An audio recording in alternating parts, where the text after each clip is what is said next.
को सजण रहियो नाहे मुखे दफन करण वारो।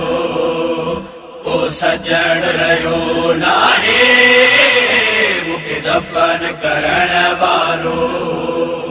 को सजण रहियो नाहे मुखे दफन करण वारो। को सजण रहियो नाहे मुखे दफन करण वारो। आहे कौन मुसाफिर खे, आहे कौन मुसाफिर खे, आहे कौन मुसाफिर खे को गुस्ल ॾियण वारो। को सजण रहियो नाहे मुखे दफन करण वारो। को सजण रहियो नाहे मुखे दफन करण वारो। बेवतन वयुसि बणिजी तीरनि जे मुसल्ले ते। बेवतन वयुसि बणिजी तीरनि जे मुसल्ले ते। तुंहिंजी झोलीअ में अमा मां आहियां सुम्हण वारो।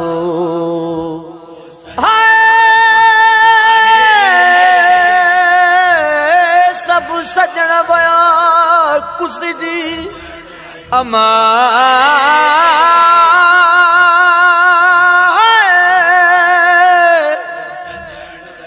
ओ मुंहिंजो ना शुक्र केर दफन बेवतन वयुस बणिजी तीरनि ते सुतल आया।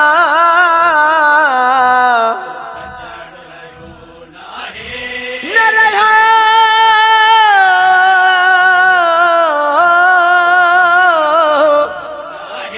अकबर न रहियो कासिम न रहियो गाज़ी दिलावर। हाय हाय हाय हाय हरे केर ॾिए पंहिंजन सिवा।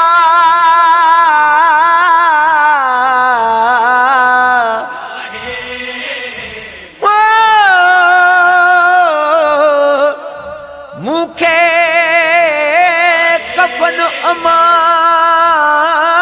अमा हाय जीजल अमा। कया लाश हथनि ते मां अकबर ऐं असगर जा। कया लाश हथनि ते मां अकबर ऐं असगर जा। मुखे गुरबत वई खाए रब आहे ॾिसण वारो।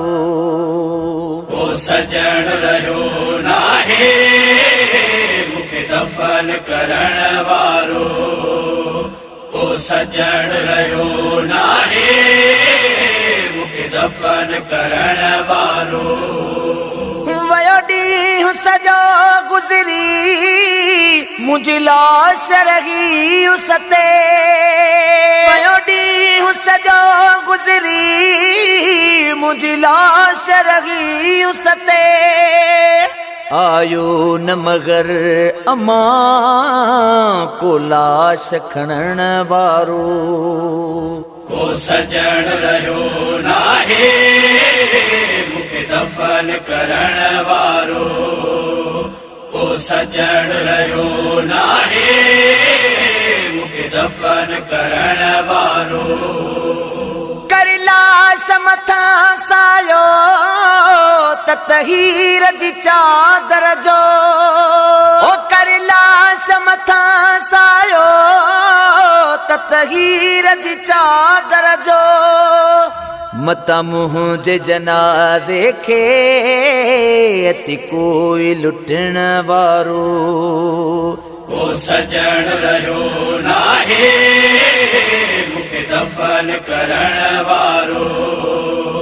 को सजण रहियो नाहे मूंखे दफ़न करण वारो। हर कातिल मक़तल में मूंखे नेज़न साण कुठो। ओ हर कातिल मक़तल में मूंखे नेज़न साण कुठो। हर कोई हिते आहे मूंखे तीर हणण वारो। को सजण रहियो नाहे मूंखे दफ़न करण वारो। को सजण रहियो नाहे मूंखे दफ़न करण वारो। अली अकबर जे बाबे इहो वेण वसीम कयो। अली अकबर जे बाबे इहो वेण वसीम कयो। कोई न रहियो मुंहिंजी फरियाद ॿुधण वारो। को सजण रहियो नाहे मूंखे दफ़न करण वारो। को सजण रहियो नाहे मूंखे दफ़न करण वारो। को सजण रहियो नाहे मूंखे दफ़न करण वारो। को सजण रहियो नाहे